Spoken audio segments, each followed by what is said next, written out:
Meu nome é Marcos Terena e sou indígena, filho do povo Terena, como diz meu nome, lá da região de Aquidauana, Pantanal, Mato Grosso do Sul, uma reserva que se chamava Posto Indígena de Poné. E lá dentro desse posto tinha basicamente 4 aldeias e eu era de uma delas, da aldeia do Bananal.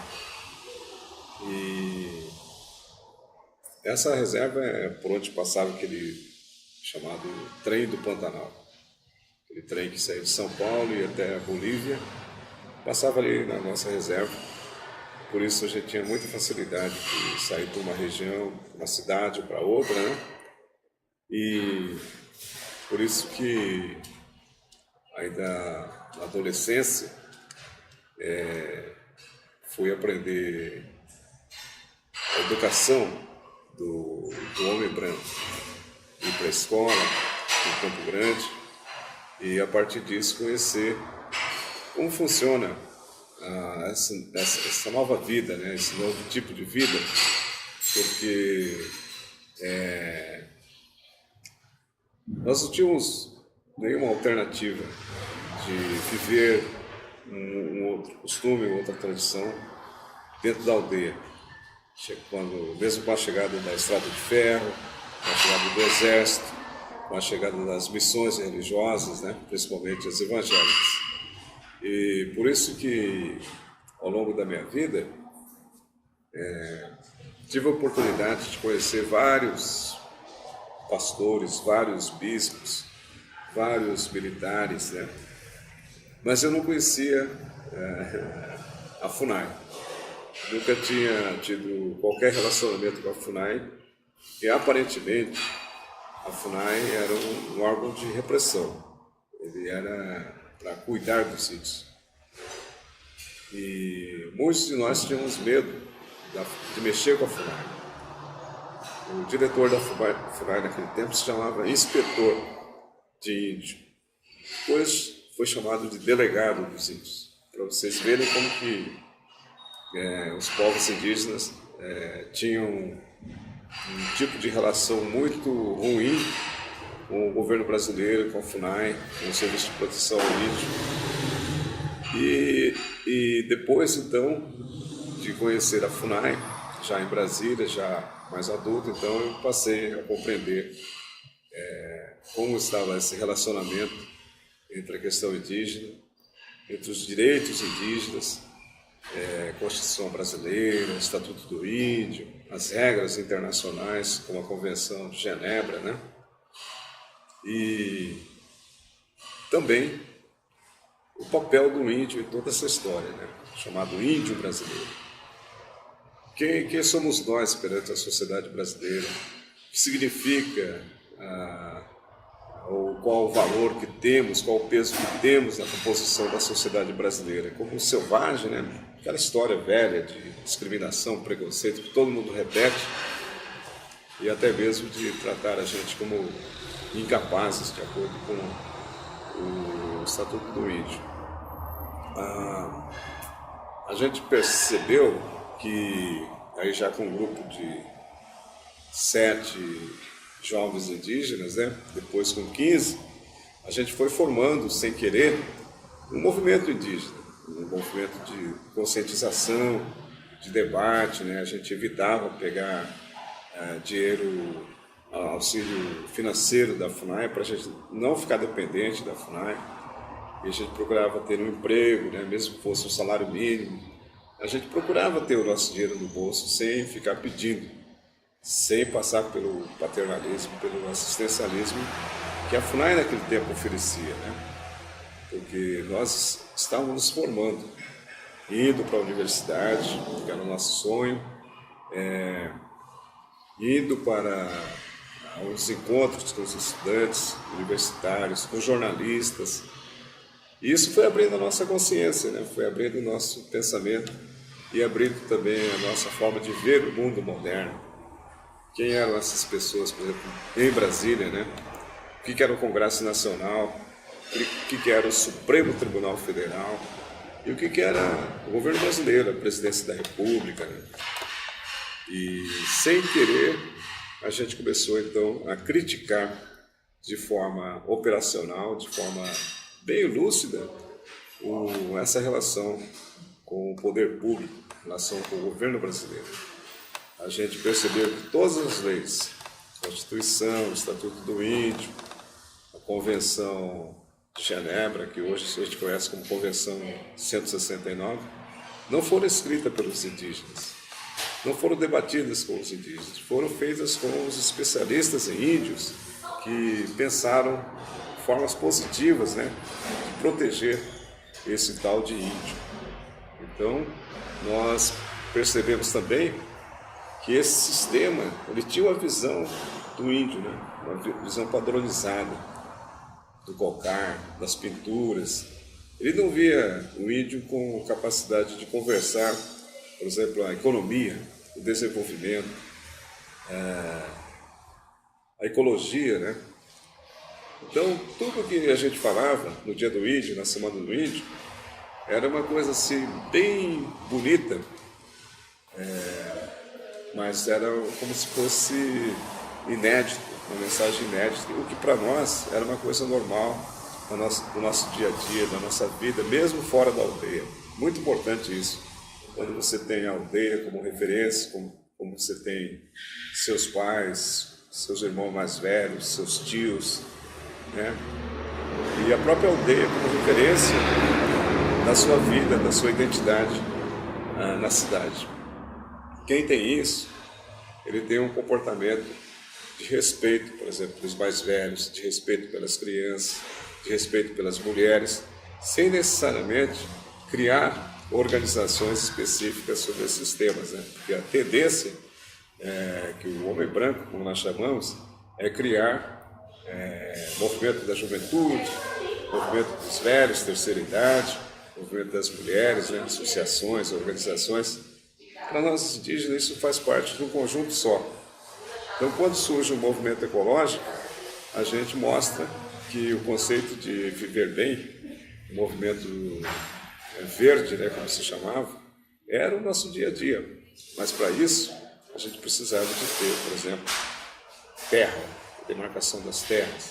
Aí quando a gente vai lá na Constituição brasileira, quando a gente vai nas regras internacionais que o Brasil assinou, ela está dizendo: terra é vida, o índio tem direito à terra, o direito de viver bem, de ter as suas próprias formas de desenvolvimento, né? Lá na aldeia.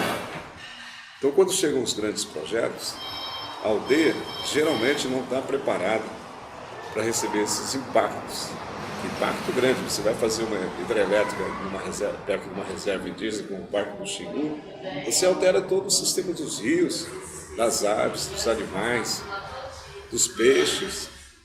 Não é só você brecar as águas do rio, você modifica todo o sistema de vida de quem? De quem mora lá. Os indígenas, os camponeses, os ribeirinhos, né? E geralmente o tecnocrata, o especialista em economia, administração e do comércio de águas, do comércio de energia, e ele não quer saber disso. Ele tem 2 mais 2 são 4. Mas vai afetar quem? Quem são os 2 mais 2, né? Ele não quer saber disso. Aí a importância, por exemplo, de surgirem esses movimentos indígenas, pessoas indígenas que foram para a universidade, foram para as escolas, né?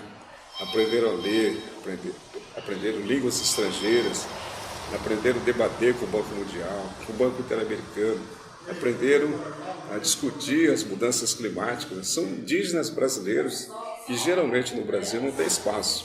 Não tem espaço.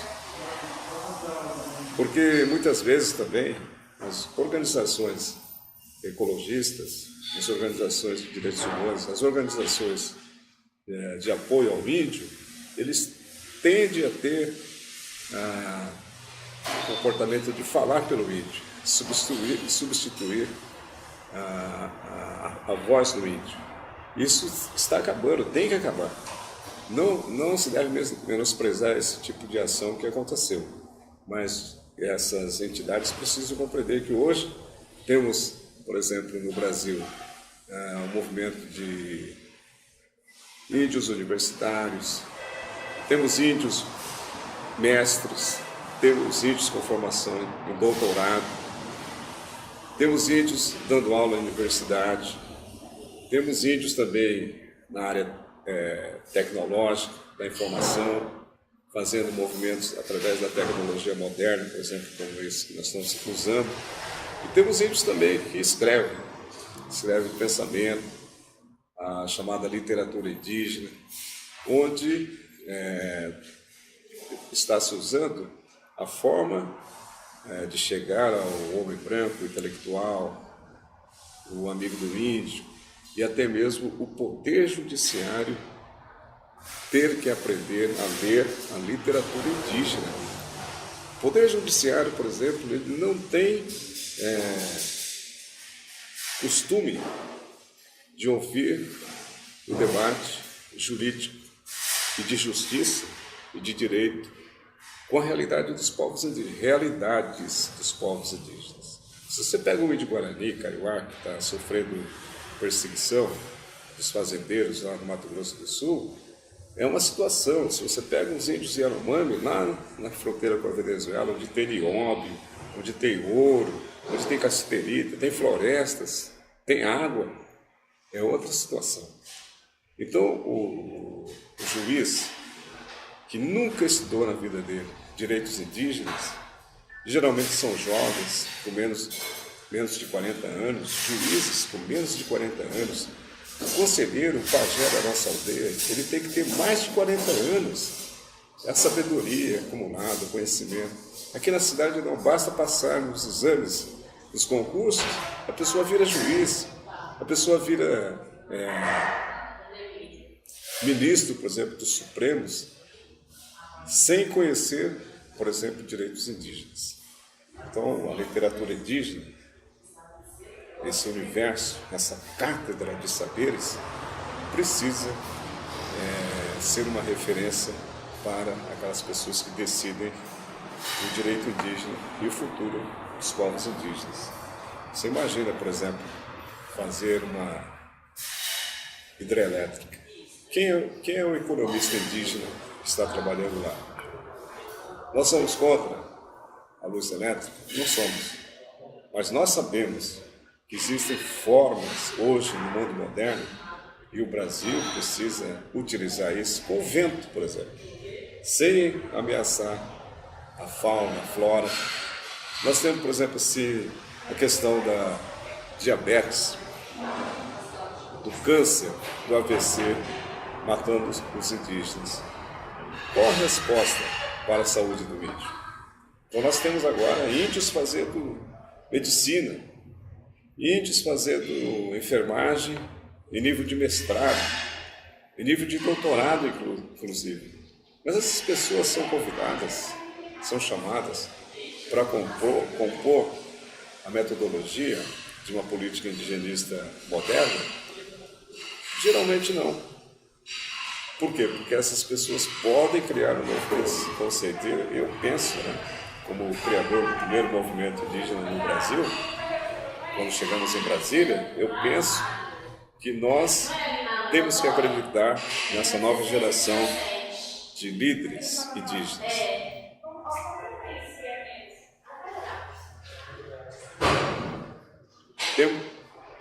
Nós temos que acreditar nessa nova novos líderes indígenas, que tem o gabarito do diploma acadêmico, que tem vivência tribal, que tem perspectiva do que é um Brasil com os povos indígenas. Nós somos as primeiras nações. E para isso nós precisamos educar. Então, falei do Poder Judiciário, educar também o Poder Executivo. Nós temos uma Fundação Nacional do Índio que não tem dinheiro, não tem força política, está desmantelada. Mas o índio sonha em ser presidente dessa fundação, em ser ministro de assuntos indígenas. O governo não quer debater essa questão. E quanto mais frágil a política indigenista for, mais fácil e mais forte se torna a oposição. Congresso Nacional, nós só tivemos um índio, deputado federal, o índio Chavante, Mário Júnior, 1982, eleito com apoio do governador Leonel Brizola e do Darcy Ribeiro, antropólogo famoso. Mas esse índio só teve um mandato, não conseguiu se reeleger, não sei porquê. Os votos do carioca não apareceram quando ele tentou se reeleger. E nós nunca mais tivemos deputado federal. E o Congresso, ele cria uma forma, ele cria justificativas legais. O Congresso tem poder para isso, mas nunca conversa com os indígenas para perguntar qual o melhor estatuto do índio, qual o melhor orçamento para a política indigenista.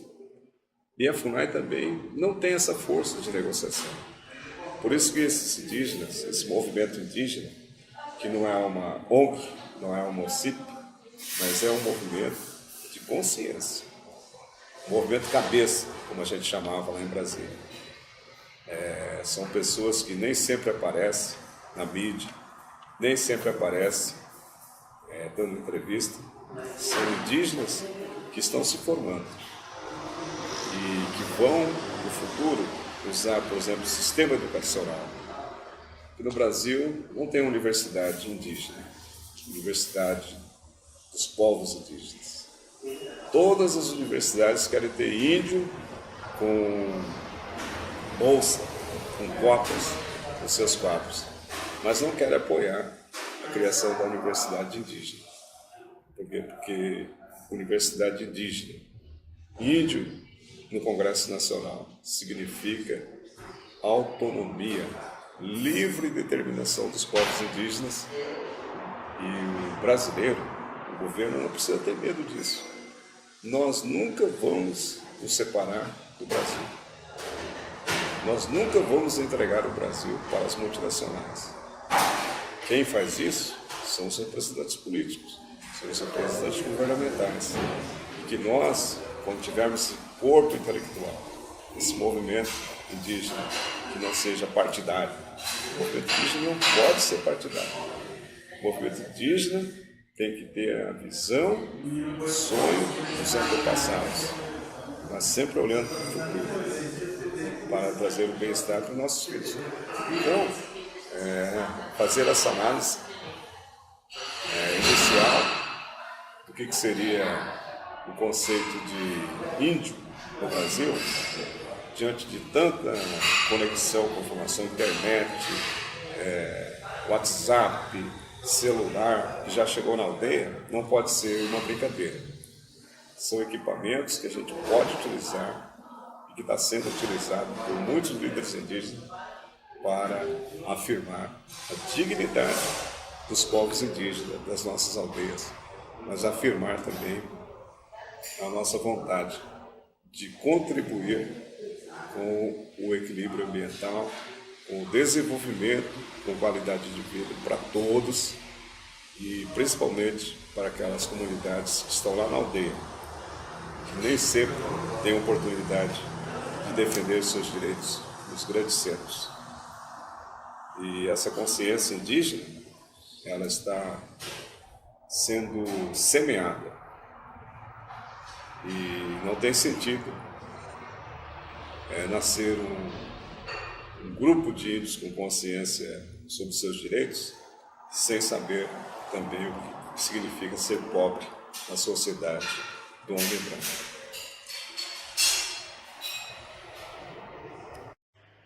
Você gostou desse vídeo? Gostou de verdade dele? Então, deixa aí seu like, se inscreva em nosso vídeo, compartilhe, faça seu comentário, diga aos seus amigos o que você achou, não é? E vamos difundir ainda mais essas ideias para que mais pessoas possam ter acesso a um conhecimento novo, diferente, né? E que permita a gente se tornar cada vez mais humanos. Um abraço, até a próxima.